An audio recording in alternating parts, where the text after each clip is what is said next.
რუსეთის სამხედრო საზღვაო ბაზა უკრაინის აკვატორიაში შესაძლოა 2017 წლის შემდეგ დარჩეს. საარჩევნო ციებ-ცხელების ფონზე უკრაინაში მსჯელობა იმაზეც დაიწყო, თუ როგორი იქნება იანუკოვიჩის პირველი პოლიტიკური ნაბიჯები, მთავრობის ფორმირება, საგარეო პრიორიტეტები და განხილვის ერთ-ერთი მთავარი თემა შავი ზღვის ფლოტის პერსპექტივებია. თამარ გედევანიშვილი განაგრძობს უკრაინიდან საუბარს. თამარ გისმენთ.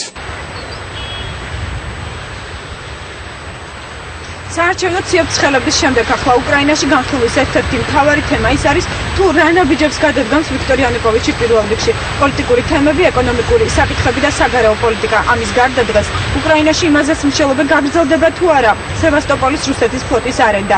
ამასთან დაკავშირებით წინა საარჩევნო კამპანიისას იანუკოვიჩმა თქვა, რომ ის არ მიიღებს არც რუსეთის და არც უკრაინის საწინააღმდეგო გადაწყვეტილებას. ამ განცხადების გაშიფრვას დღეს კიევში ცდილობენ. რუსეთის სამხედრო საზღვაო ბაზა უკრაინის აკვატორიაში შესაძლოა 2017 წლის შემდეგაც დარჩეს. იანუკოვიჩის გუნდის წევრები ფიქრობენ, რომ ამ საკითხის გადახედვა ორი ქვეყნისთვის მომგებიან გარიგებაზე იქნება დამოკიდებული. თემა, რომელიც წლებია პოლიტიკური სპეკულირების და დავის მიზეზია, ისევ მსჯელობის საგნად რჩება. იმის მიუხედავად, რომ ორ ქვეყანას შორის გაფორმებული ხელშეკრულებით რუსეთმა ყირიმის აკვატორია 2017 წლის 28 მაისს უნდა დატოვოს. ვადაზე ადრე ხელშეკრულების შეწყვეტას არავინ აპირებს. რაც შეეხება ფლოტის დარჩენას, თუ რუსეთი უკრაინას იჯარის თანხის გაზრდას, ან რაიმე სხვა რესურსებს შესთავაზებს, მოლაპარაკებების წარმოება ურთიერთმომგებიან თანამშრომლობაზე სავსებით რეალურია. პოლიტიკოსების ნაწილი ამ საკითხს ქვეყნის სტაბილურობის დარღვევის მთავარ ფაქტორად მიიჩნევენ და რუსული სამხედრო საზღვაო ბაზის უკრაინაში ყოფნას კატეგორიულად ეწინააღმდეგებიან. თუ უკრაინამ რუსულ ფლოტს იჯარის ვადა გაუგრძელა, ეს იმის ნიშანი იქნება, რომ უკრაინა რუსეთის სატელიტი ქვეყანაა. ჩვენი ქვეყნის დამოუკიდებლობა კი საერთოდ ეჭვის ქვეშ დადგება. უკრაინის დსთ-ს ინსტიტუტის დირექტორი ტრაგედიას ვერ ხედავს, რომ რუსეთის ფლოტი უკრაინაში კიდევ დიდი ხნით დარჩეს. პოლიტოლოგების პროგნოზები კი სკეპტიკურია, მათთვის მიუღებელია უკრაინაში რუსული ფლოტის მიერ ფრანგული ვერტმფრეზიდის სევასტოპოლში შეყვანაც. ისინი იმედოვნებენ, რომ კიევი ამას არ დაუშვებს. სულ მალე რუსეთი და უკრაინა მოლაპარაკებების მაგიდას მიუსხდებიან მთელი რიგი საკითხების განსახილველად. ამ საკითხებში შავი ზღვის ფლოტის თემა ერთ-ერთი მთავარი იქნება.